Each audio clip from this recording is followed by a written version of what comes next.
In the glittering heart of Paris, a city of light, art, and diplomacy, tragedy struck far from home. South Africa's ambassador to France, Nathi Mthethwa, a man once celebrated for his resilience and leadership, was suddenly gone. His death did not just silence a diplomat, it ignited a storm of grief, accusation, and unanswered questions. At the center of this turmoil stood his wife, Philisiwe Buthelezi, now accused by her late husband's own family of playing a role in his passing. What began as a moment of mourning soon unraveled into a deeply personal and public reckoning, one that exposed the fragile boundaries between love and suspicion, power and vulnerability. Nathi Mthethwa's life had been anything but ordinary. A former police minister and a seasoned veteran of South Africa's political landscape, he was no stranger to conflict or scrutiny. His appointment as ambassador to France in December of the previous year was viewed as both a reward and a new beginning, a chance to represent his country abroad, away from the relentless heat of domestic politics. Yet, behind the polished image of diplomatic service, there lingered quiet struggles, those invisible burdens that only the closest companions can sense. When the news of his death reached South Africa, shock rippled across the nation. Questions followed almost instantly, not only about what had happened, but why. The first whispers came from within his own circle, spreading rapidly through news outlets and social media. The family's grief quickly turned into confrontation, and a narrative began to form, one that placed his wife, Philisiwe Buthelezi, at the heart of speculation. Rumors of marital discord resurfaced, painting a portrait of a troubled relationship on the edge of collapse. It was a story that many were too eager to believe, even before any evidence was presented. This was not the first time the couple's private life had been thrust into the public eye. Years earlier, Phyllis herself had spoken openly about the turbulence in their marriage. She had accused a close female friend of betrayal, of attempting to destroy their union out of jealousy and personal desire. At the time, she described the experience as nothing short of a smear campaign, born from envy and executed with a cruelty that left her shaken. That chapter had eventually faded from headlines, but the scars it left behind had not. Now, with her husband's death, those old wounds were torn open once again. The whispers returned, sharper, more venomous than before, accusing her of complicity in the tragedy. Imagine, for a moment, the unbearable weight of such loss, a woman grieving her husband while being forced to defend herself against claims that she had a hand in his demise. For Philisiwe Buthelezi, grief was no longer private. It became a performance, dissected by strangers, debated by the media, and judged by those who would never know the truth of her marriage. The family's reaction deepened the divide. While Phyllis accepted the findings of the French authorities, others refused to believe them. The ambassador's brother, Nathi Mthethwa, publicly rejected the conclusion that his brother might have taken his own life. In interviews, his voice trembled with conviction. He reminded the public that Nathi was a fighter, a man who had survived torture under the apartheid regime, someone whose spirit, he argued, could never have been broken by despair. Why, he asked, would a man who endured so much pain in the struggle for freedom suddenly surrender now? His doubts grew as he learned of the details surrounding his brother's final moments. Why had the ambassador checked into a hotel without his security detail? Why had he booked that room days in advance? To Nathi, the circumstances felt too calculated, too suspicious. It was a puzzle that refused to fit neatly within the frame of official reports. The fracture within the Mthethwa family mirrored a deeper human truth, that in the aftermath of loss, grief rarely speaks with one voice. It divides, it questions, and it seeks explanations even where none can be found. In the glare of public attention, those divisions became amplified. What should have been a private mourning turned into a national debate. Meanwhile, the South African government mourned one of its own.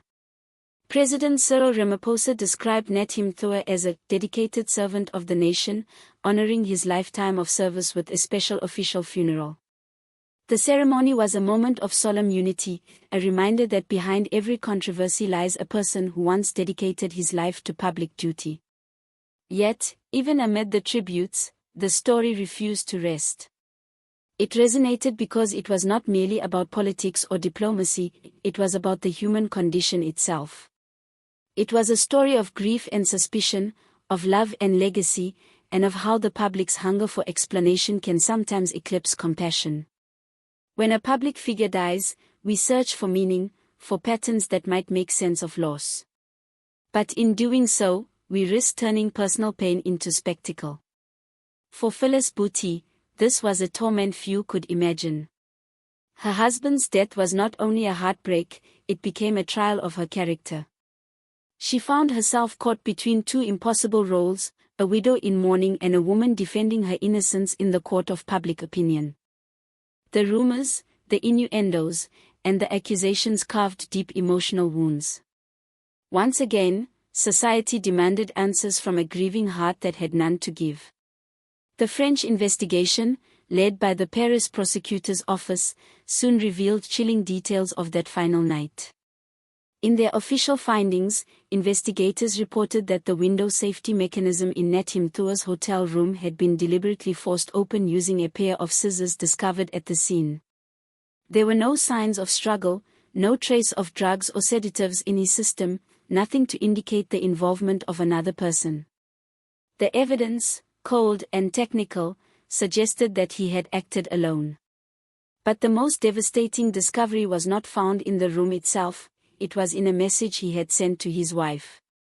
In that final note, Nathi expressed his despair and apologized, revealing his intention to end his life. Phyllis, upon receiving it, had immediately alerted authorities, desperately hoping they might reach him in time. Her efforts came too late. The image of that moment, a wife dialing for help in panic, racing against the clock to save the man she loved, is almost unbearable to imagine. It is a scene that strips away politics, status, and reputation, leaving only the raw core of human emotion, love and helplessness. Yet, behind this deeply personal moment stood the weight of public pressure and political history. In the weeks before his death, Nathi Mthethwa's name had resurfaced in the Madlanga Commission of Inquiry, where witnesses accused him of interfering in police investigations to protect an official from corruption charges. He had been expected to respond soon, a prospect that loomed heavily over him. For a man already carrying the burden of past controversies, including his controversial role as police minister during the Marikana massacre, these renewed allegations must have felt suffocating. Even for the most resilient, the combined pressures of duty, reputation, and personal turmoil can form a storm that no one can withstand. For Nathi, the struggle between public expectation and private despair may have reached a breaking point in that Paris hotel room. In the aftermath, the Mthethwa and Buthelezi families came together in a joint statement. They expressed their profound grief and extended gratitude to both the South African government and the French authorities for their cooperation and transparency. It was an attempt at unity, a gesture of dignity amid chaos. But beneath the carefully chosen words, differences remained. The family's unity was fragile, held together by the shared weight of loss and the conflicting interpretations of what that loss meant. As the public dissected their every move, the whispers surrounding the couple's marriage persisted. To outsiders, the narrative seemed simple, but those who knew them intimately painted a more complex picture.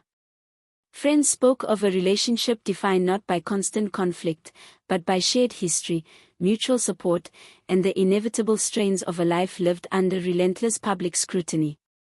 Their love, they said, was real, imperfect, but enduring.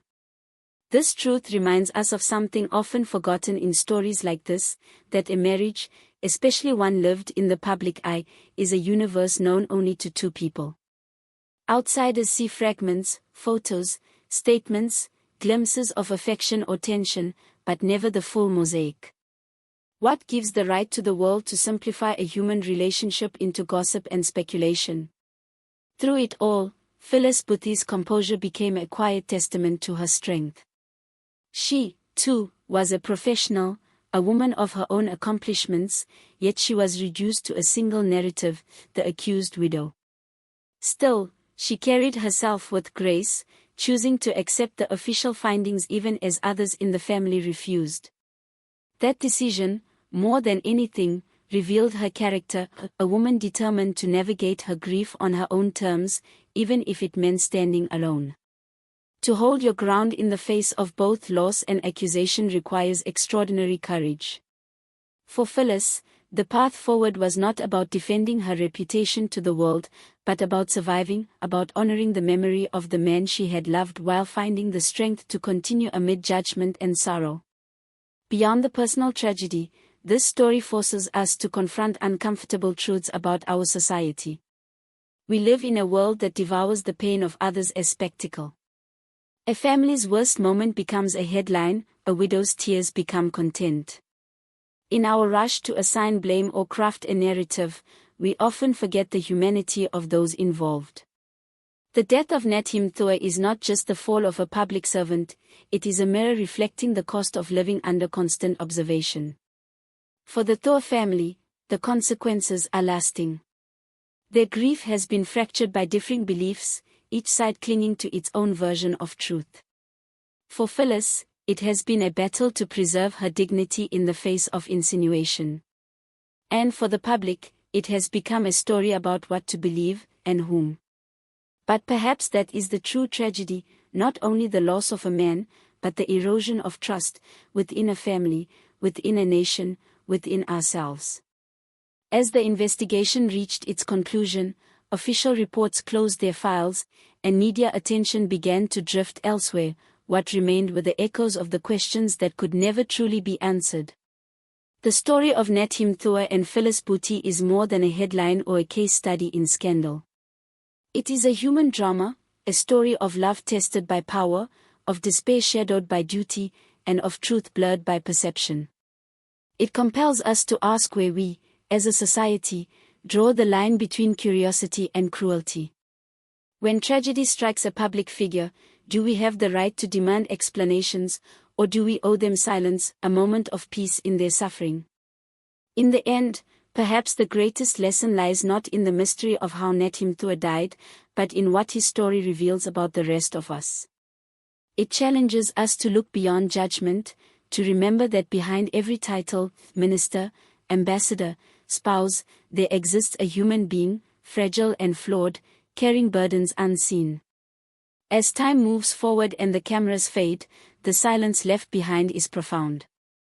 It asks us to listen, not to the noise of rumor or accusation, but to the quieter truths of loss, love, and endurance. And so, the story closes where it began, not in the corridors of power or the glare of public scrutiny, but in the stillness of grief. In a Paris hotel room, a nation lost a diplomat, a woman lost her husband, and a family lost its anchor. In that silence, we are reminded that behind every public life lies a private world, one that deserves compassion, even when understanding feels out of reach.